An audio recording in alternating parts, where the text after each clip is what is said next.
June 1వ తారీఖు నుంచి సినిమా థియేటర్ల బంద్ అనేటువంటి తీవ్రమైన నిర్ణయం తెర మీదకు వచ్చిన తర్వాత ఎందుకు ఈ వాతావరణం కల్పించబడుతుంది,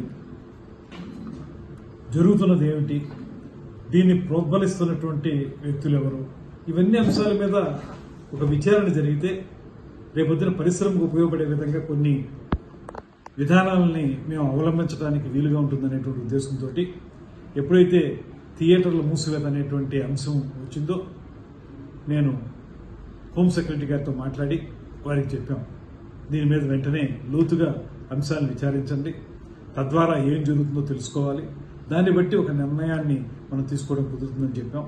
ఆ ప్రాసెస్ స్టార్ట్ అవుతుంది. అయితే ఇవాళ ఒకటే మేము చెప్పేది అందరికీ కూడా, సినిమా రంగానికి చెందిన వారికి కూడా చెప్పేది, ఈ ప్రభుత్వం ముఖ్యమంత్రి చంద్రబాబు నాయుడు గారి నేతృత్వంలో అధికారంలోకి వచ్చిన దగ్గర నుంచి కూడా పరిశ్రమకు పూర్తిగా సహకారం అందించాలనేటువంటి ఆలోచనతో గత ప్రభుత్వంలా కాకుండా ఈ ప్రభుత్వం పూర్తిగా అన్ని అంశాలని పరిశీలించి మీకు సహకారం పెద్ద ఎత్తున ఇవ్వాలనేటువంటి ఆలోచన చేస్తున్న విషయం అందరికీ తెలుసు సినిమా పరిశ్రమ వారికి. దాంతోపాటు ఉప ముఖ్యమంత్రి పవన్ కళ్యాణ్ గారు స్వయంగా ఆయన సినిమా రంగం నుంచి వచ్చారు. ఆయన స్పష్టంగా అధికారంలోకి వచ్చిన వెంటనే ఒక సమావేశాన్ని ఏర్పాటు చేసి పెద్ద నిర్మాతలందరినీ కూర్చోబెట్టి మాట్లాడి మీకు ఏ సమస్యలు ఉంటే వాటిని అన్నింటినీ పరిష్కరించడానికి మేము సిద్ధంగా ఉన్నాం, అదేవిధంగా సినిమా రంగాన్ని గౌరవించాల్సినటువంటి బాధ్యతను మేము తీసుకున్నాం, గతంలోలా కాదు అనేటువంటి మాట చెప్పి ఏ సమస్య మీకు ఇబ్బంది ఉన్నా కూడా మా సినిమాటోగ్రఫీ మినిస్టర్ ఉన్నారు, తనతో మాట్లాడండి అనేటువంటి మాట కూడా వారికి చెప్పడం జరిగింది. కేవలం అంతవరకు పరిమితం మాత్రమే కాకుండా ఎప్పుడైతే ఏ రకంగానూ సినిమా థియేటర్లకు సంబంధించినటువంటి ప్రైస్ హైక్ చేసుకోవాలనుకున్నారో వాళ్ళు, అది మాకు ఒక అప్లికేషన్ పెట్టడం, దాన్ని ప్రతి సినిమాకి కూడా ఏదో స్థాయిలో ఆ ప్రైస్ని హైక్ చేయటం, ఇవన్నీ జరుగుతూ వస్తూ ఉన్నాయి. ఏ నిర్మాత కూడా ఇబ్బంది పడినటువంటి పరిస్థితి. అదేవిధంగా సినిమా నిర్మాణం జరిగేటప్పుడు రాష్ట్రంలో ఎక్కడ ఏం జరుగుతున్నా కూడా వారికి ఏ అనుమతులు కావాల్సి వచ్చినప్పటికీ కూడా వెంటనే స్పందిస్తున్నాం. ఎక్కడైనా చిన్న చిన్న ఇబ్బందులు ఉంటే వారు చాలా సందర్భాల్లో నిర్మాతలందరూ కూడా నన్ను కాంటాక్ట్ చేస్తూ ఉంటారు.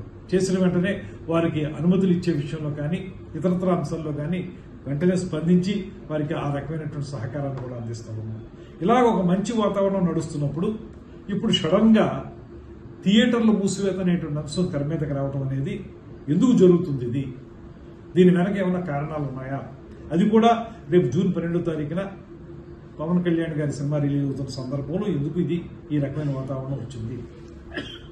అదే సందర్భంలో ఒకవేళ మీరు థియేటర్లు మూసివేయాలనేటువంటి నిర్ణయం కానీ తీసుకున్నట్లయితే ఆ నిర్ణయాన్ని అసలు మీరు ముందు ఎవరితో చర్చించి ఆ నిర్ణయానికి రావాలి, కానీ ఎకాయికీని థియేటర్లు మూసివేత అనేటువంటి తీవ్రమైన నిర్ణయానికి రావడానికి మీకు దోహదం చేసినటువంటి కారణాలు ఏంటి, ఇవన్నీ తెలియాల్సిన అవసరం ఉంది. కనుక ఈ విచారణ చేపట్టడం అనేటువంటిది కార్యక్రమాన్ని మేము తీసుకోవడం జరిగింది. దీని ద్వారా ఒకటే మేము మనం చేసేది, ఇవాళ ఈ ప్రభుత్వం మీకు అత్యంత గౌరవం ఇస్తూ ఉంది, పరిశ్రమని అన్ని రకాలుగా కూడా ఆదుకోవడానికి సిద్ధంగా ఉన్నాం, కలిసి ముందుకు వెళదాం అనేటువంటి ఆలోచన చేయడానికి వీలుగానే కొత్తగా సినిమా సంబంధించినటువంటి పాలసీని తీసుకొస్తా ఉన్నాం. పాలసీ తీసుకొచ్చినప్పుడు ప్రతిసారి మీరు మాకు ఒక అప్లికేషన్ పెట్టుకునే పరిస్థితి లేకుండా, ప్రతి సినిమాకి విడివిడిగా అడగక్కర్లేకుండా ఒక పాలసీ ద్వారా మొత్తం అందరికీ కూడా ఏదో రకంగా సపోర్ట్ ఉండేలాగా మేము ఒక నిర్ణయం తీసుకోబోతున్నాం. ఇంత మంచి వాతావరణంలో ఉన్నప్పుడు ఎందుకు ఈ సినిమా థియేటర్లు మూసివేత అనేటువంటి మాట ఎందుకు వచ్చింది అనేటువంటిది మాకు తెలియాలి.